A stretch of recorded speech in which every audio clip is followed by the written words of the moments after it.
Okay, ladies and gentlemen, here's the situation. Got a 1997 Jaguar XK8 rear shock replacement. This is the passenger side. The driver's side works the same. I already did the driver's side, and now doing the passenger side installation.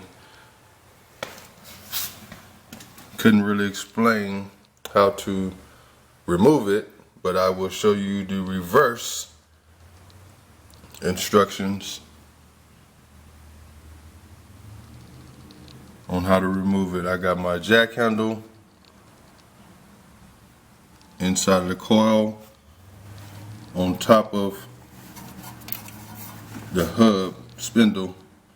Is solid, so you can pry there, not on the axle. I wasn't prying there, I was prying here.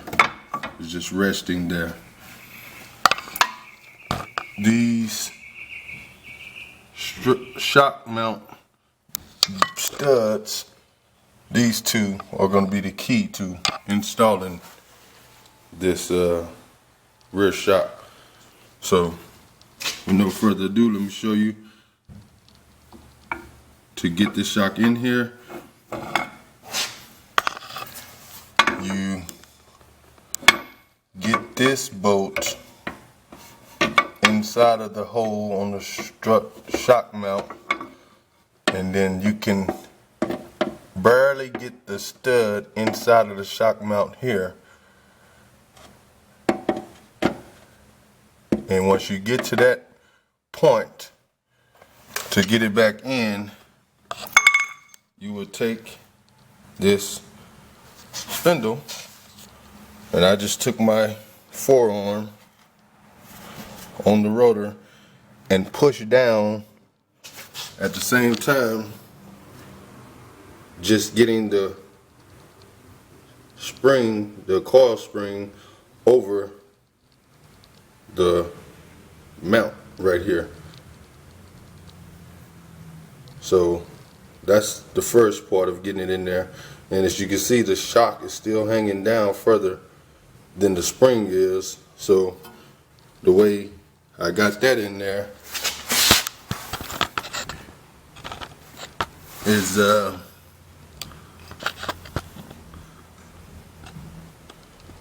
gonna try to show it to you.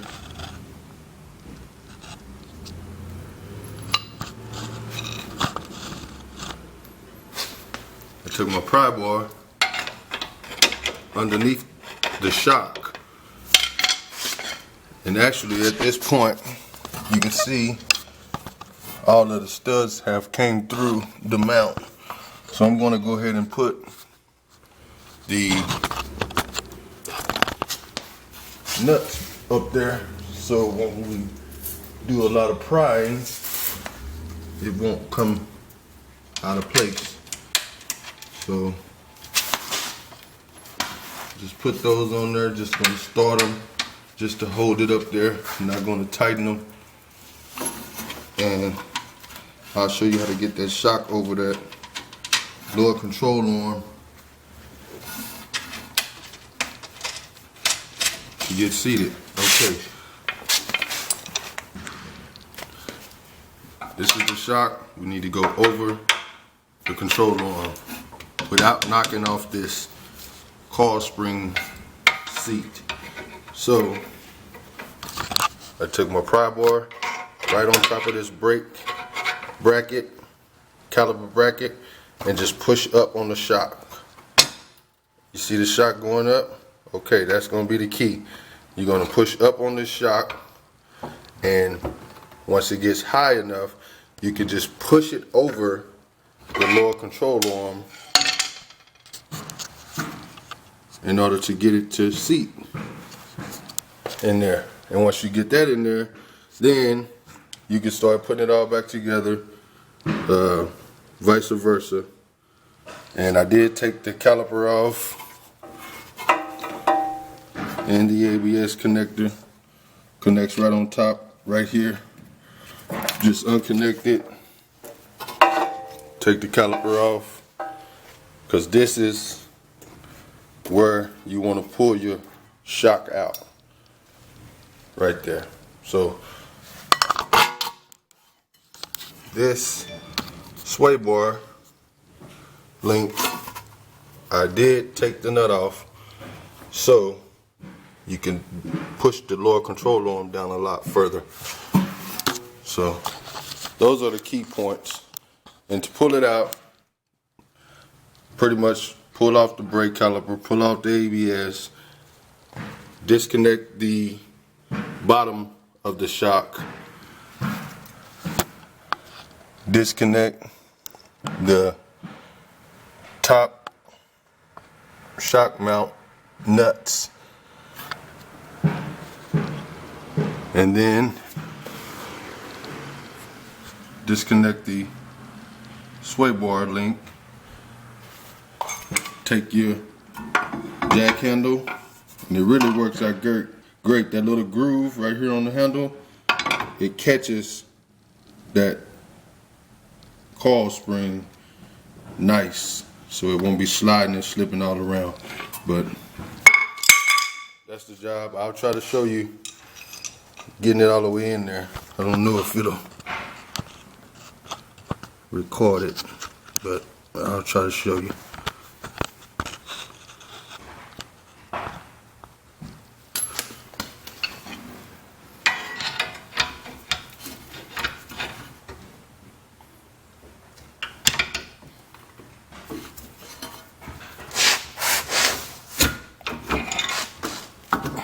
There it went. The shock is going down in the hole. Now all you need to do is, now the shock is down in the hole. You can see that. That's the main problem. The regular way, I would imagine, is to drop this whole rear end out, because you have a plate under here blocking the lower control arm from coming down any further. So there's no way to get the shock out of there. And that was the situation I was in. Without the little figuring out, I realized that the shock going back in, you can compress it and it works out great. So I'll take my jack handle, put it back in here. I don't know if you guys can see this, but put it back in there. And now I'm just seating the coil spring. So once you get it open,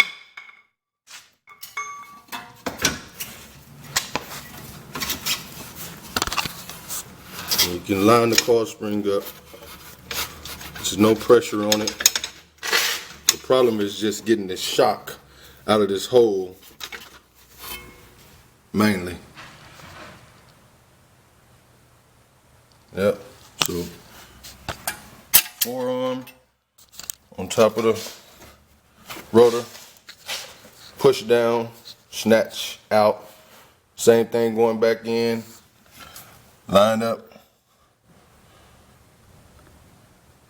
the inside outer. I guess it's not the inside outer. I guess it's the shock mount stud that's closest to the back seat, and then the one that's closest to the trunk on the outside. The inside ones, they'll just fall in place. And you would take your forearm, push down on the rotor, and snatch that coil spring up out of there, and it works great. And in order to get the shock out, if this was the part we was at,